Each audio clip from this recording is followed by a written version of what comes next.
You can text 81333. Start your text 3CL. Let me take you back to a story I mentioned earlier on this afternoon, because it's interesting. This is going to kick off tomorrow, trust me.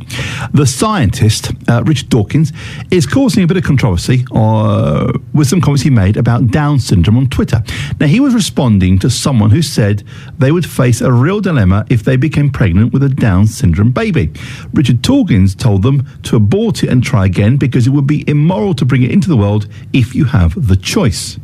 I'll run that past you again. He said it would be immoral to bring that child into the world if you had the choice. Well, joining me now is Steve Palmer. Steve is from a Down syndrome parent support group just the other side of the Hertfordshire border in Barnet. Steve, a very good afternoon to you. Good afternoon, Roberta. How are you? I'm very well. So I have to say, this story today has disturbed me a little bit. Do you have children with Downs? I have a son who's 12 and a half years old. Right. And I was going to start off the interview saying my wife did a very immoral thing by giving birth to a child with Down syndrome. If that's what Richard Dawkins' moral compass is based on. Did you know that your son had Downs? No, we didn't. We found out on the day.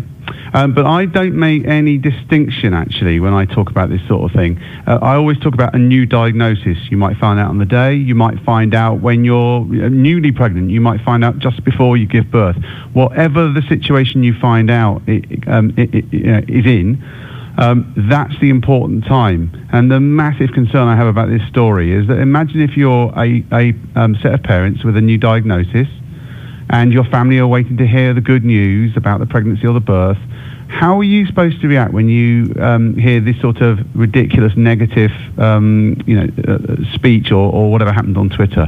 How are you supposed to behave and respond when you hear that? How depressing when there is so much good information out there for people. I have very limited experience in this field, Steve. I have to say, I've met a number of children, young people, adults with Downs. I couldn't hope to meet more people who are more sweet, innocent, and loving in the world. I mean, there's just something really unique about them. Yeah, but Roberta, can I take that a stage further? Please do. His brother is 16 years old, and he got his GCSE results today, and he got into the college he wanted to. So me and my wife have aspirations for his brother, and they've been fulfilled today. I'm not going to let Richard Dawkins ruin my day because I'm really happy about it, but I've also got aspirations for his brother Stanley, about getting a job, about getting a flat, about getting a car, about getting married. Yes, he can be charming, endearing, caring, and yes, he's cuddly, but he also can be frustrating because of his communication issues. He can be hard work because he can be stubborn, but he's part of a large family, and it really twists the knife when you hear this sort of thing being said, because it's said without any knowledge. You've met some people with Down syndrome. I doubt whether Richard Dawkins has. I don't know if he has or he hasn't. I mean, he's a renowned biologist and writer. He's an atheist too, if that matters in the conversation.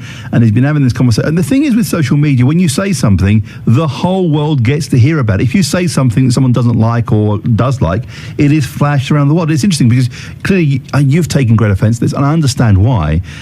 Because when we talk about, we have a lot of conversations, Steve, about the right to die, people who have serious conditions, terminal conditions, and we become very passionate. And yet, to be honest with you, we haven't really had a vibrant conversation today about the right to life.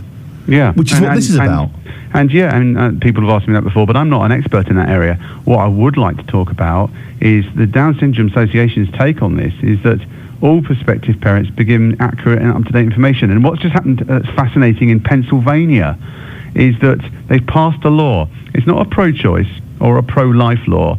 It's a pro-information law. So in Pennsylvania, it's joined like a growing number of states in America that require, now this is important, require that when a child is born, a Down syndrome diagnosis or a diagnosis is accompanied by useful, accurate information about it.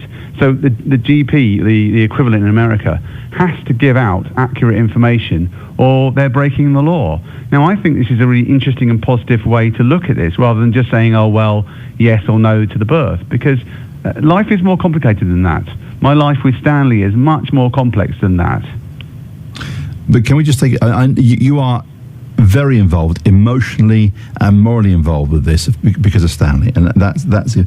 But what happens to future couples. This story will flag up tomorrow. I know a lot of the papers are going to pick up on this, and they have a choice. They're pregnant, and the experts tell them your baby's fine, but there's a slight difference. Your baby is Downs.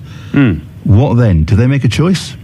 Well, I just, yeah, and absolutely, that choice is up to them. And the Down Syndrome Association are very clear on this as well. I would dispute it at all. As I say, I don't know what we would have done.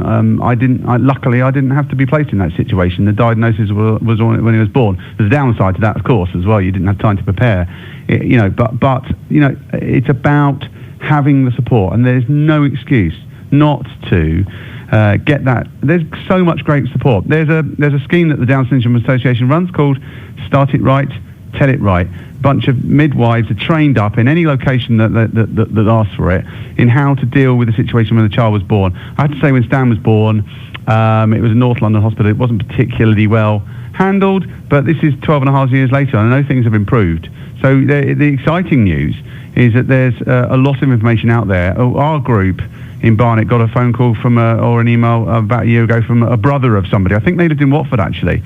And they were saying, I'm the brother and my sister's given birth and I don't know what to do. How can I help? So it affects the whole family as well. And the more information that's put out there, and more accurate and life-affirming information that's put out there, the better, I think, really. And so that's my take on it, really. Life with Stanley, I couldn't imagine it any other way, and you'll get other parents saying this. If anybody phones in, they'll say they could not. If someone said, I've got a cure, we'd probably say to them, well, we're not interested. That's interesting. I'd like a cure for Richard Dawkins, though. I put on Facebook and Twitter, I said it would be immoral for Stan to poke Richard Dawkins in the eye, because he said it was immoral to have a child with that. Immoral, yeah. It's a powerful word. It would be word. immoral for Stan to poke Richard Dawkins in the eye, but I'll let it pass under the circumstances. Steve, pleasure talking to you. I wish you and your family all the best. And enjoy. How well did your other son do with his exam results? Yeah, he got all the ones he wanted to, and he got into the college of his choice. And, let's hope that soon we'll be looking at Stan. When he was born, I had no idea what life was going to be like. Well, guess what? I've got news for you. He's got a chance to go into college, and he will be doing that, God willing, at some point in the next few years. And he'll be on a college course, fully supported, and that's so totally different from the prognosis or diagnosis we were given on the day he was born. Steve, a real pleasure talking to you. Wish you and your family all the very best. Thank you, sir. All the best. Steve Palmer from Down Syndrome Parent Support Group over in Barnet. You want to talk? 08459 455 555. The biologist and writer Richard Dawkins, Professor Richard Dawkins, says if you're pregnant and you find out you've got a Down syndrome baby, it will be immoral not to abort that unborn baby.